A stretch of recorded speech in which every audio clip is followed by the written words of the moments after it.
that you need to know about this topic. So the first thing here is what feminism is. I'm going to speak it out for you all so that you guys are able to hear it. Do send the second website link. I just sent it above. ऊपर मैंने भेज दिया. मैंने 3 websites के links भेजे. Okay, feminism is a collection of political movements, social movements, and ideologies that defend the political, economic, personal, and social rights of women. So feminism is not just एक domain. Feminism की आप justify कर लो तो 4 domains हैं. Number 1 political, number 2 social, number 3 economic and number 4 personal. क्योंकि आप जितना कह लें औरत का घर में भी उतना ही रोल होता है डोमेस्टिक लेवल पे जितना बाहर होता है. So you can not ignore that. ठीक है, तो इन 4 लेवल्स पे आप जितनी मूवमेंट्स करते हो, क्यों मूवमेंट्स करते हो? ताकि औरत को भी इक्वालिटी मिले इन 4 डोमेन्स में जैसे कि मर्दों को मिलती है. If this is what you think feminism is, then you're correct. If you think feminism is that no, हमें इसमें हक चाहिए, हमें इसमें हक चाहिए और बाकी सब चीजों को आप डिफाइन ही नहीं करें कि उधर आपको हक मिलता है या उधर आपको हक नहीं मिलता, आप क्लियर नहीं हो, तो आप किसी से हेल्दी डिबेट नहीं कर सकते. And you are not a feminist even if you call yourself one. ठीक है, तो फेमिनिज्म की डेफिनेशन है political, economic, personal and social rights of women के लिए जितनी पॉलिटिकल लेवल पे मूवमेंट्स होती हैं, सोशल लेवल पे मूवमेंट्स होती हैं और जितने लोगों ने इसके ऊपर आइडियोलॉजिकली रिसर्च की हुई है उन सब की कलेक्शन फेमिनिज्म होती है. ठीक है, तो हमने equality between women and main in levels पे करनी है. हमने इक्वालिटी इस लेवल पे नहीं करनी कि उसको ये हो गया तो मुझे ये क्यों नहीं हुआ, उसको ये हो गया तो मुझे क्यों नहीं मिला.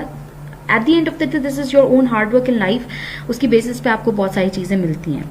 Feminists act, speak, write, and advocate on behalf of women issues and rights and identify injustice to females in the social status quo. Feminist is a person who believes in the social, political and economic equality of the sexes. अब उसने इसको underline इसलिए किया है because equality of the sexes को उसने bold भी किया, अंडरलाइन भी किया है. Because we are not focused on the biological things. We cannot focus on anything that is biological. जो चीज biological है वो है, उस पर कोई बहस नहीं करता. ये सब्जेक्ट बहस करता है पॉलिटिकल, इकोनॉमिक, पर्सनल डोमेन्स पे. Social, political and economic equality ये हमें आपको चाहिए. तो अगर आप इनके ऊपर बिलीव रखते हो so you are a feminist. What feminism is not? Feminism is not a believe that women are superior in any case. Feminism is not hating man which is actually misandry. ठीक है, ये जो लोग नफरत करते हैं ना मर्दों से, दैट वो जो मेन लड़कियों से करते हैं नफरत, दैट इज बेसिकली मिसोगिनिस्ट. और जो लड़कियां नफरत करती हैं मर्दों से, that is basically misandry. And you can quote that down in the paper as well. That is going to be a good thing and it is not male oppression. Now we are moving on to waves of feminism. मैं आप लोगों को देख लूं, मैं तो बिल्कुल इधर गायब हो गई हूँ. Waves of feminism. Waves of feminism. Waves of feminism are basically 3. Can you see this thing if I actually go here? मैंने बहुत zoom in कर दिया. आप लोगों को ये नजर आ रहा है? Are you able to actually see this? If not, I'd suggest that आप लोग इसको अपने लैपटॉप्स में डाउनलोड कर लें and then you follow down the PowerPoint slide number जिस पे मैं हूँ, because that way you're going to actually be able to know कि क्या हो रहा है. अगर आप लोग उसको डाउनलोड कर लें इन लाइक अ सेकेंड और सो, अगर आप उसको डाउनलोड कर सकते हैं so that be great. Please let me know अगर आप लोगों ने डाउनलोड कर लिया है, then I can actually proceed. I have no idea इस तरह की क्वालिटी. ओके, हाईएस्ट क्वालिटी पे हूँ इस वक्त मैं आप लोगों के साथ. Alright, thank you. Okay, so waves of feminism में Western feminism में 3 waves थी. ठीक है, 3 waves. Why is it called a wave? A wave because इसमें highs and lows हैं. Sometimes women के साथ अच्छा होता था, the country or the country or the region was with women, बड़ा उनको support मिलता था, but sometimes कोई भी उनको नहीं सुनता था. आप जितना कर लें कोई कहता था we are dealing with so many other crises, please आप इसके ऊपर ना बात करें. So this is why it is a wave. Sometimes women were successful, जो भी movement करती थी अपने rights के लिए, and sometimes they were not successful, so that is why it is called a wave. First wave goes back to the 19th century through early 20th century. इसमें basically हमारा सबसे पहला आता है सफरेज मूवमेंट, क्योंकि America में जो rights था वुमेन का वो आपको 19th अमेंडमेंट में मिला था. उससे पहले आपकी औरतों के पास कोई हक नहीं था कि आप जाके वोट दे सकें. So I think it was Switzerland और something like that, I am not sure, जिसके पास वोट का हक था अमेरिका से पहले. But the thing is that the women went out in the streets, white women basically, they were privileged, but वो white women थी UK और US की, and they went onto the streets and they said कि भाई हमें suffrage का right दो, हमारी working conditions ठीक नहीं है और हमारे educational rights नहीं हैं इतने ज़्यादा जितने के लड़कों के हैं, so we need to focus on these 3 areas. इन 3 चीज़ों के लिए उन्होंने आवाज़ उठाई. कोई भी मूवमेंट होती है ना, उसके कुछ पॉइंट्स होते हैं, ठीक है. अगर आप हर चीज़ हर जमाने का एक लेवल होता है. राइट नाउ अगर मैं कहूँ कि जी मुझे सफरेज के लिए आप कर दें, तो people are going to laugh at me, people are going to be like आपको ऑलरेडी वो राइट अवेलेबल है. एजुकेशनल राइट्स की बात करें तो लॉ के अंदर पाकिस्तान में educational rights women and girls के लिए दिया हुआ है. So people are going to be like आप किस चीज के लिए लड़ रही हैं, आपकी इम्प्लीमेंटेशन नहीं हो रही है अलग बात है, लेकिन लॉ तो बना हुआ है इसके ऊपर. सो हर जमाने के लॉज डिफरेंट थे और जहां लॉज नहीं बने हुए थे वहां they were fighting for their particular rights. So these are the 3 things. आपको ये अपने छोटे सा स्टिकी नोट लें, कुछ लें, उस पर आप ये लिखें कि ये 3 कंडीशंस थी जो कि फर्स्ट वेव ऑफ फेमिनिज्म के ऊपर they were fighting for these 3 particular things. Second wave of feminism jump मारती है 1960s से 1980s में, जब हमारी आई थिंक अमेरिका में सिविल वॉर भी स्टार्ट हो गई थी और ब्लैक राइट्स मूवमेंट भी स्टार्ट हो गए थे. उस जमाने में औरतों ने कहा let's go and we should also start talking about our rights. अब इस जमाने में तो वो चैलेंजेस नहीं है जो फर्स्ट वेव ऑफ फेमिनिज्म में थे. देयरफॉर अब इनइक्वालिटी जो आ गई थी वो लॉज के ऊपर आ गई थी कि नहीं, अब आपने लॉज बना तो दिए हैं but our laws are not similar या justified as compared to the laws of men. And cultural inequalities आ गई थी, ठीक है, कि मतलब कल्चरली हमें वो चीजें नहीं मिलती जो मर्दों को मिल रही हैं, जो प्रायोरिटी मर्दों को मिल रही हैं, और हमारा जो रोल है वुमेन का सोसाइटी में वो बिल्कुल एक आई मीन लाइक रिप्रोडक्टरी एक रोल है, लेकिन हमारा और भी दुनिया में काम है. It's a balance thing. So इसके ऊपर वो बहस करना शुरू कर दी थी और इसके ऊपर एक स्लोगन था the personal is professional. I'm gonna just tell you the slogan जो एक बेटी नामी लड़की है उसने अपनी बुक में लिखा था.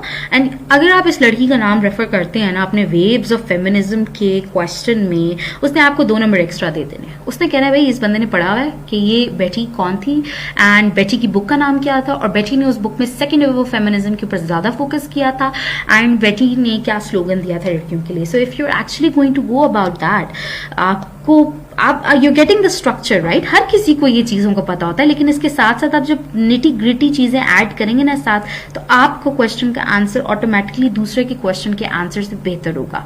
अच्छा, इसको मैं और एक्सप्लेन करूंगी कि सेकंड वेव में बेसिकली पर्सनल लाइफ में बहुत इश्यूज आने शुरू हो गए थे. बेसिकली आपके जो ये अबॉर्शन के राइट्स हैं, ये अबॉर्शन के राइट्स हैं, women in the domestic life, unpaid work बहुत ज्यादा होता था and stuff like that. So उसका सेकंड वेव में पर्सनल इश्यूज बहुत ज्यादा आगे थे. थर्ड वेव ऑफ फेमिनिज्म एक कंटिन्यूएशन थी 1990 से 2000, और जो सेकेंड वेव के फेलियर्स थे, कुछ चीजें नहीं सेकेंड वेव की लड़कियां कर पाई, उन्होंने जो मूवमेंट की वो मूवमेंट थोड़ी सी अजीबो गरीब हो गई थी. तो थर्ड वेव उसकी कंटिन्यूएशन आई थी कि नहीं, इसमें कुछ चीजें हैं वो हम सही तरह नहीं लोगों को बता सके कि हमारे लिए ये इश्यूज हैं. क्यों? क्योंकि वो व्हाइट वुमेन थी. व्हाइट वुमेन के अपने मसले मसाइल हैं. They are Christians, they have their own religion, they have their own perks and they have their own problems. जो एक और रिलीजन की लड़की होगी उसके और प्रॉब्लम्स होंगे, एक ब्लैक वुमन के और प्रॉब्लम्स होंगे, क्योंकि व्हाइट और ब्लैक में भी तो कितना मसला आता है. So third wave was basically focused on identities as well, race as well and religion as well, because ये चीजें तो उन व्हाइट वुमन ने नहीं डाली थी फर्स्ट और सेकेंड वेव में. सो this is how the dimensions of first, second and third wave of feminism were there. Okay, let me see your comments now. Do you now understand the basics of first, second and third feminism? अगर मैं किसी से पूछूं कि जी आप first feminism में बताएं कि व्हाइट वुमन किन चीजों पे फोकस करती थी, अच्छा सेकंड वेव ऑफ फेमिनिज्म हुई कब, एंड सेकंड वेव में किन 3 चीजों के ऊपर फोकस था, and third wave of feminism की जरूरत क्यों पड़ी, उसका क्या फोकस था. आप इन सबको अगर 4-5 पेजेस में थोड़े से टिप्स एंड बिट्स करके एड ऑन करेंगे तो I believe your paper is going to be justified. Okay, you got that. Now I'm going to link you to Betty Friedan. That lady actually wrote a book called I think Mystique Feminism, and पैदा ये क्योंकि 1920s में हुई थी, तो इसका first wave से कम ताल्लुक था, ज्यादा ताल्लुक सेकंड वेव से था, और उसी जमाने में इसने कह दिया. Now I have actually linked you with the ohiohumanities.org बेटी फ्रीडन द 3 waves ऑफ फेमिनिज्म. आप लोग प्लीज इसको काइंडली अभी ना खोलें, अभी let me just and this thing up. Okay, so the other thing is, अब इसकी डिटेल्स हैं पावर पॉइंट में, you can read that your self. मैंने आपको वर्बली बता दिया कि Europe, UK and United states में ये इनके की कंसर्न्स थे. प्लीज पेपर में की कंसर्न्स बेशक इफ यू वांट एक लिख लेना, लेकिन उसके बाद प्लीज एक एक पैराग्राफ में एक्सप्लेन जरूर करना. That is the thing. Women's suffrage, the right to education, bettering working conditions, marriage and property laws, because बहुत सारी औरतें प्रॉपर्टी भी ओन करती थी, but there was no specific law कि इनको क्या जस्टिफिकेशन देगी कि किसको क्या मिलेगा. And reproductive rights as well, कि वो उसमें उनका भी कंसेंट शामिल होता है. It's not that it's only the male who is going to decide it, the woman also has the right to decide it, that you know whether we should go for it और not. So both have the consent to go for it. First wave feminism में women suffrage parade of 1930 है, जिसमें आप देख सकते हैं कि वो किस तरह परेड कर रही हैं. And I think they are dressed up for the suffrage movement, votes for women, and that's a nice thing. The next thing is I think is silent movement koi hai. My president, I don't know what they have written, must I think koi purani English hai. My president now long must women wait for liberty. Okay, I don't know, इन्होंने I think पुरानी English के साथ लिखा है, मतलब women को liberty दें. That was also, तो आप इन दोनों को कोट भी कर सकते हैं कि ये फर्स्ट वेव फेमिनिज्म में वुमेन सफरेज परेड ऑफ 1913 हुई थी, और 1917 से 1919 में हमारे पास साइलेंट सेंटिनल्स हुआ था. ठीक है, and you can explain it in 1 or 2 lines कि आपको क्या हुआ था. अब second wave of feminism, honestly speaking ये चीजें आपको किसी बुक में नहीं मिलेंगी, और आप लोग बस क्या करें, नहीं मिल सकती हैं आपको बुक के अंदर. अच्छा, second wave feminism is a period of feminist activity. आपको बता रहे हैं, इसमें पर्सनल की बात हो रही है, मतलब उनकी पर्सनल लाइफ, उनकी बॉडीज के ऊपर बात हो रही है. घरों में जो वायलेंस होते थे, मैरिटल रेप होते थे, डोमेस्टिक अब्यूज होती थी, और फिर उसको बर्थ कंट्रोल और अबॉर्शन लीगलाइज करने पे था, जिसको लीगलाइज कर दिया था फिर उन्हीं कंट्रीज ने जो ये हमारे पास होते हैं, स्विट्जरलैंड, न्यूजीलैंड, इन्होंने लीगलाइज सबसे पहले किया था. थर्ड वेव फेमिनिज्म रिस्पॉन्स हुई थी फेलियर की वजह से. फिर की कंसर्न्स में डाइवर्सिटी ऑफ वुमेन थी, रेस, नेशन, जेंडर आइडेंटिटी. ठीक है, और मीडिया भी एक रोल प्ले करता है, और लैंग्वेज के ऊपर भी वुमेन के ऊपर बहुत इनजस्टिस होती है. लैंग्वेज के ऊपर हमारे मुल्क में ही जैसे इंग्लिश को एक बहुत सुपीरियर लैंग्वेज समझा जाता है, उसी तरह दुनिया भर में ये होता था. ठीक है, so this was basically a great presentation on first, second and third wave of feminism. And let's move on to how to save link. बेटे आप राइट क्लिक करके सेव कर लें या फिर आप खुद लिख लें. And if you have any issues please message me, I definitely send you the link again. Now let's move on to the Ohio humanities link. Ohio is like in USA, and Ohio is really known for its studies. So this is a very nice blog that I found for you guys. मुझे अपने paper में ये चीजें नहीं मिली थी, and I'm really jealous. Even though jealous तो नहीं, I'm really thankful to Allah Ta'ala that आप लोगों के लिए मिल गई, and it's going to help not only you guys but me as well.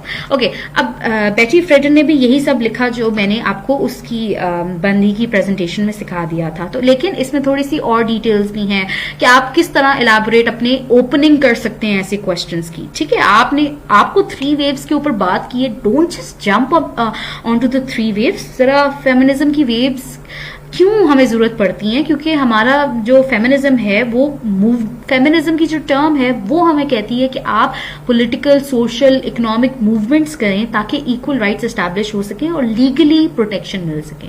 देखिए, आप मूवमेंट इसलिए करते हैं ताकि लॉ में वो बात आ जाए. जब लॉ में वो बात आ जाएगी तो फिर उसको आपकी institutions like they are going to fulfil and execute that. आपके लॉ में ही वो चीज नहीं है तो आप दुनिया इधर से उधर कर दें, nothing is going to happen. So at the end of the day the movements are for the equal rights and legally उसको प्रोटेक्ट करे वुमेन को. ठीक है, तो आगे उसकी बहुत अच्छी सी लाइन है कि over time feminist activist have campaigned for issues such as women's legal rights, specially in regards to contracts, property and voting, body integrity and autonomy, abortion and reproductive rights, including contraception and prenatal care, protection from domestic violence, sexual harassment and rape, workplace rights including maternity leave and equal pay, and against all forms of discrimination women encounter. ये मैं copy करके comments में लिख रही हूँ because this is how it has justified कि मैं अपने क्वेश्चन में ये तमाम चीजें डिस्कस करूंगी डिफरेंट पोर्शंस के ऊपर. आपके ऐसे में भी आपकी ओपनिंग स्टेटमेंट में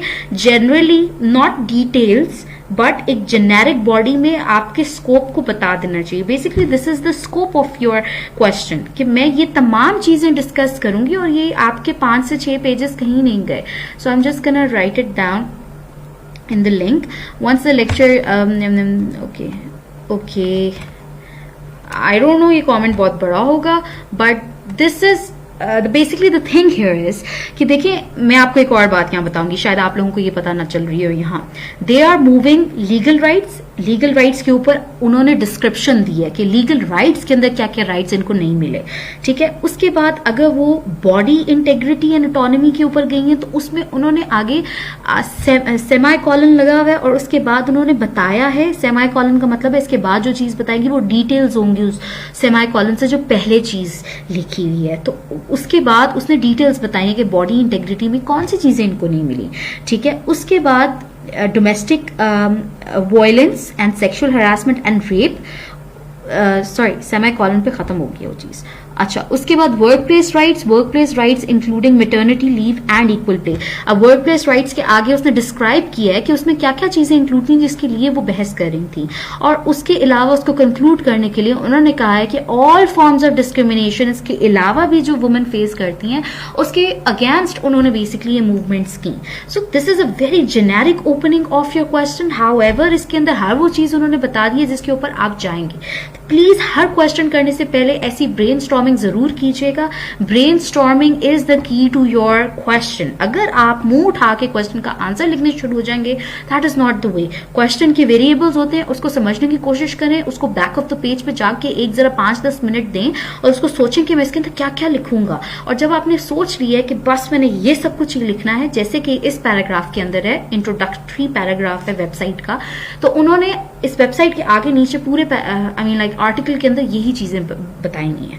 सो make sure that you are also writing something as beautiful as this introductory paragraph of your answer. I am again going back to the website. अब वो बता रहा है कि feminist history can be divided into 3 waves. अब वो 3 waves को generally बता रहा है कि उसकी टाइमलाइन क्या थी. First wave 19th and 20th century, second wave 1960s से 1970s and third wave 1990s से ऑनवर्ड्स हैं. सम पीपल ऑल्सो से कि फोर्थ वेव शुरू हो गई है, but that is not something right now in this syllabus and they are not going to ask that. Now they are starting off with first wave. Definitely आप article तो लिखने नहीं जा रहे, आप हेडिंग्स भी देंगे, आप मार्कर से हेडिंग्स देंगे. और इसमें I just want to tell you about this lady Betty Friedan. She was a key player in second wave feminism.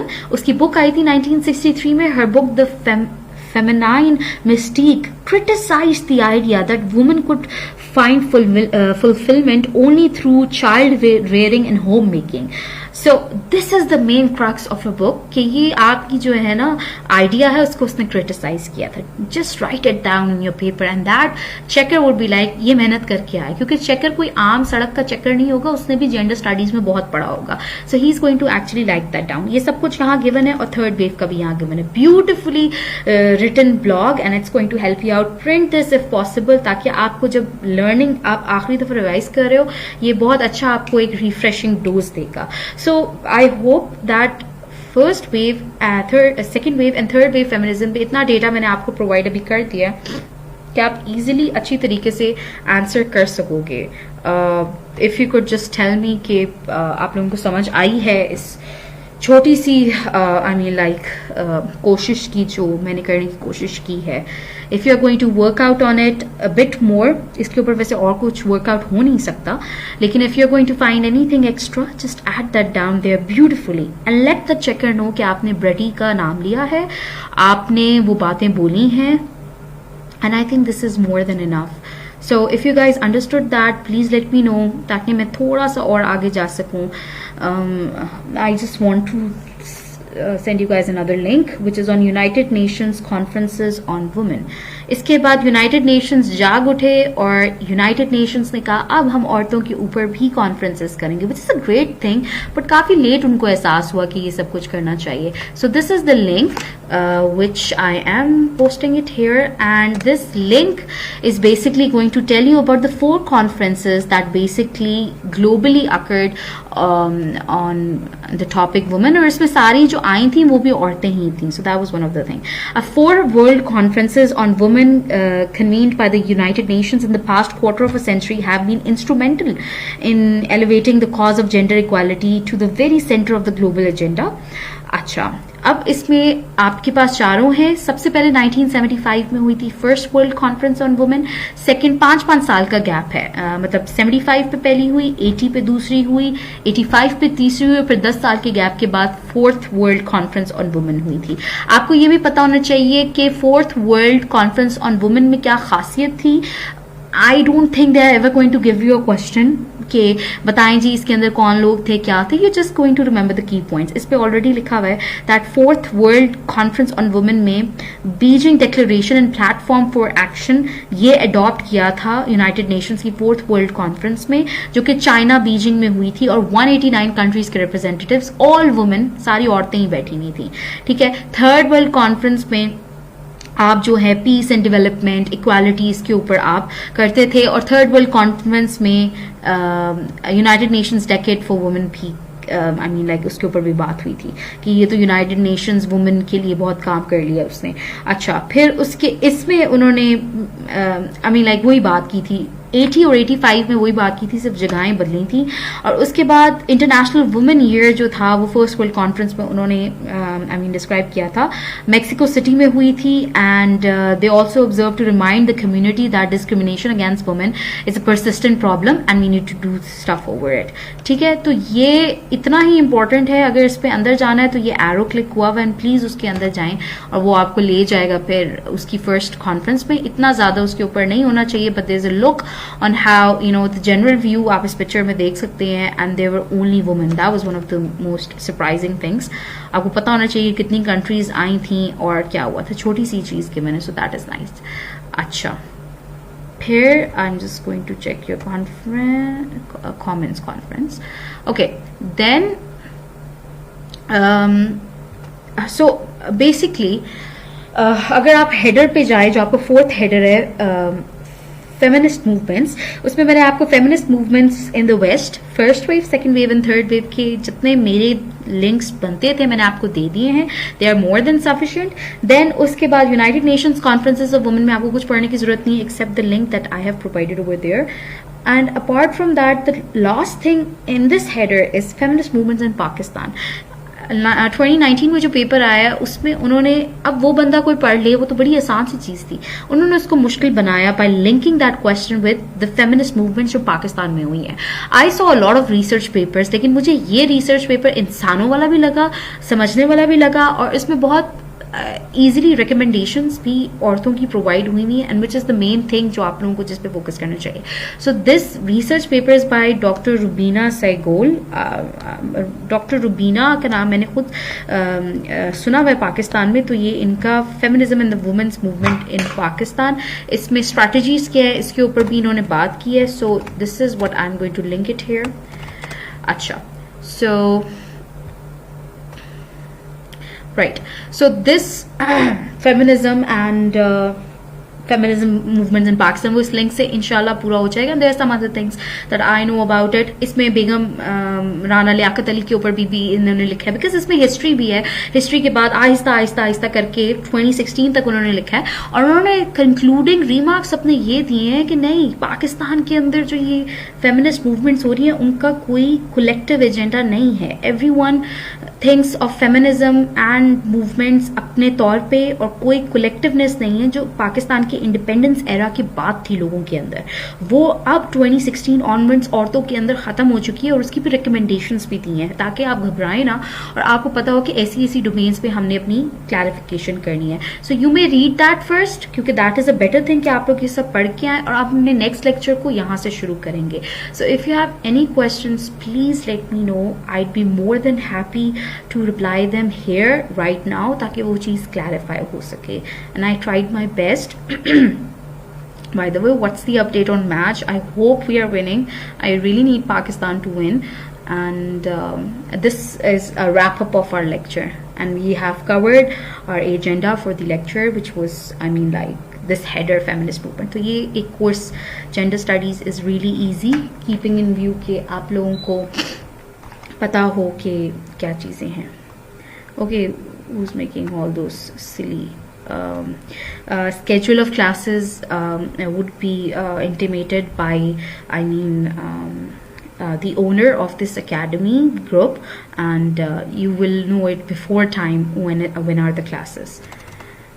And how you should make notes. मेरे हिसाब से आपके पास एक A4 पेज होना चाहिए, या अगर आप लाइंस वाले में काम करना चाहते हैं उसमें करें, और उसके ऊपर सिर्फ एक पेज के ऊपर आपके नोट्स होने चाहिए और बुलेट पॉइंट्स पे होने चाहिए, एंड दैट्स इट.